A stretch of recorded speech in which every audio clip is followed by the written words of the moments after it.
Assalamualaikum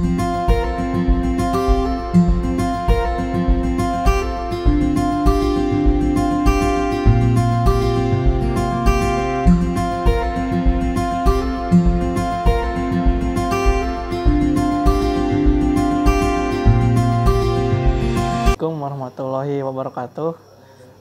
Perkenalkan, nama saya HB Maulana Yusuf, NIM 1803704 dari jurusan Teknik Elektro kelas TE02 Universitas Pendidikan Indonesia.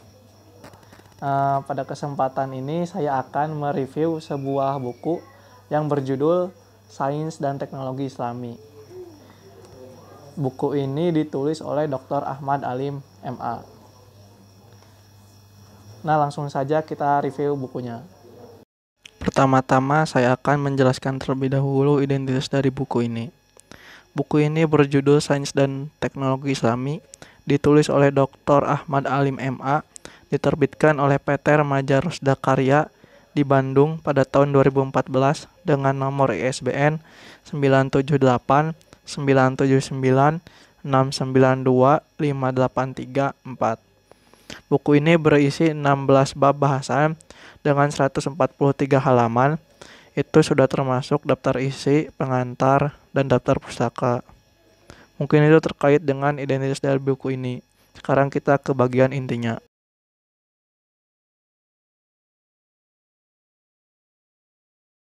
Sekarang saya akan menjelaskan mengenai latar belakang dan isi dari buku ini.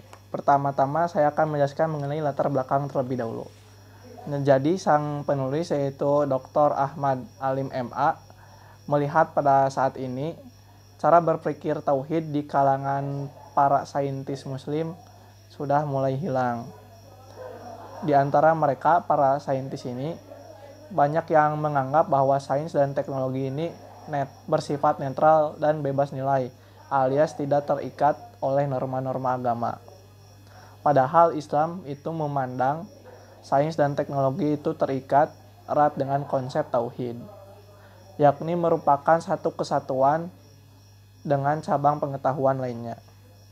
Islam tidak melihat sains dan teknologi itu terpisah, melainkan sebagai integritas dari pandangan holistik Islam dengan Tuhan, manusia, dan alam semesta.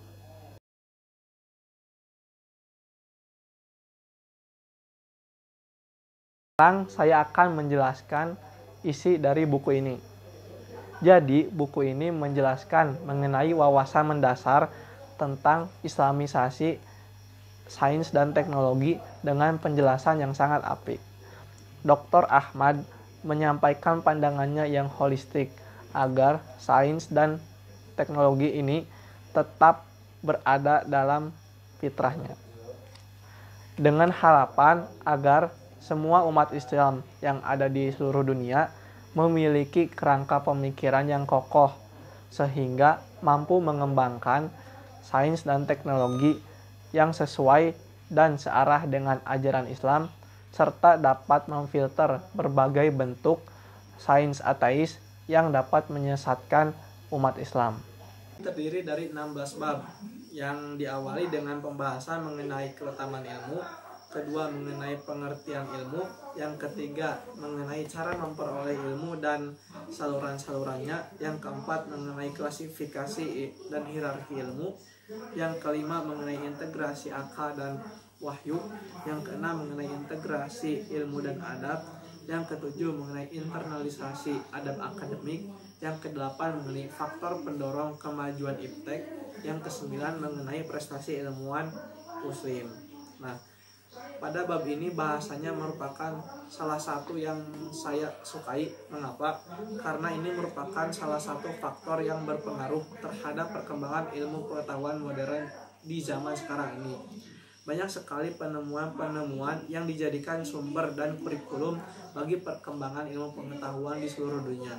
Nah, mungkin jika tidak ada penemuan-penemuan yang ditemukan oleh para ahli ini, ilmu pengetahuan tidak akan seperti yang sedang kita pelajari sekarang. Selanjutnya, bab 10 yaitu dibahas mengenai islamisasi ilmu dan kampus. bab 11 mengenai manusia sebagai penggerak teknologi, bab 12 mengenai Al-Quran dan iptek, bab 13 mengenai netralisasi sains dan teknologi. Nah, pada bahasan bab 13 ini juga merupakan salah satu yang saya sukai.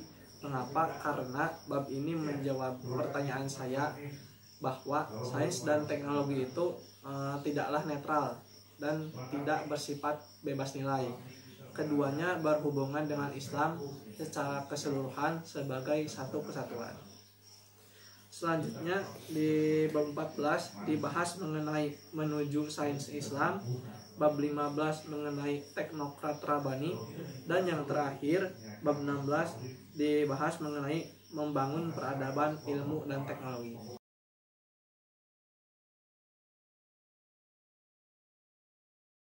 Mengetahui isi dari buku ini, saya mendapat beberapa pelajaran bahwa semua yang ada di dalam alam semesta ini semuanya terikat erat dengan Islam. Sebagaimana sains dan teknologi, keduanya merupakan satu kesatuan yang tidak dapat terpisahkan dengan norma-norma agama. Nah, selain itu, saya juga mendapat pelajaran lainnya, yaitu sebagai umat manusia kita tidak boleh melupakan tujuan kita diciptakan, yaitu beribadah kepada Allah Subhanahu wa Ta'ala dan khalifatullah fi'al ardi, yang artinya menjadi khalifah Allah di muka bumi. Nah, jika kita tidak melupakan tujuan hidup tersebut, maka kita akan memiliki pemikiran Islam yang kokoh. Kita bisa memfilter mana yang baik, mana yang buruk, sehingga tidak ada pemikiran bahwa kita itu bebas dan tidak terikat norma-norma agama.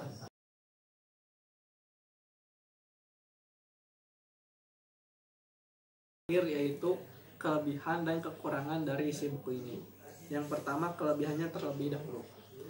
Menurut saya, buku ini memiliki beberapa kelebihan. Di antaranya yaitu tulisan dalam buku ini sangatlah singkat, padat, dan jelas, sehingga kita mudah memahami isi dari buku ini.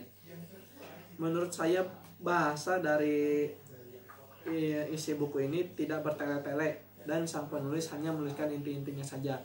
Sehingga jika dilihat-lihat, isi dari buku ini sangat singkat. Terlebih lagi jumlah halamannya yang tidak terlalu banyak. Yang kedua yaitu dilengkapi dengan dalil-dalil yang berasal dari Al-Quran dan hadis-hadis yang sahih, sehingga kita tidak perlu meragukannya kembali.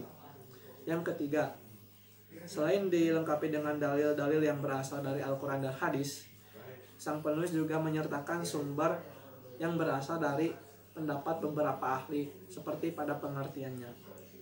Lalu kelebihan yang terakhir yaitu sang penulis menyertakan daftar pustaka sebagai sumber bacaannya. Jadi kita tahu buku apa saja yang dibaca sang penulis dalam penulisan buku ini, dan kita juga tahu bahwa buku ini bukan buku plagiat. Setelah kelebihannya, tentu ada kekurangannya. Nah, kekurangannya dari buku ini menurut saya hanya ada sedikit, yaitu tidak ada contoh peristiwa akan dampak yang akan terjadi dalam penyalahgunaan sains dan teknologi. Nah, contohnya yaitu perkembangan teknologi. Perkembangan teknologi ini bisa melupakan tujuan hidup kita sebagai manusia. Contohnya lalai beribadah sehingga kita lupa akan pencipta kita, yaitu Allah Subhanahu wa Ta'ala.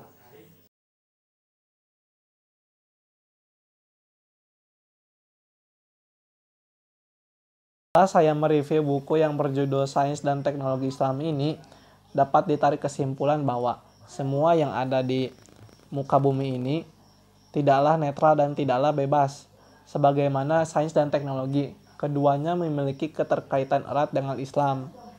Selain itu juga, kita sebagai manusia diturunkan ke bumi ini memiliki tujuan hidup, yaitu untuk beribadah kepada Allah Subhanahu wa Ta'ala dan khalifatullah fi'al ardi, yaitu menjadi khalifah Allah di muka bumi ini.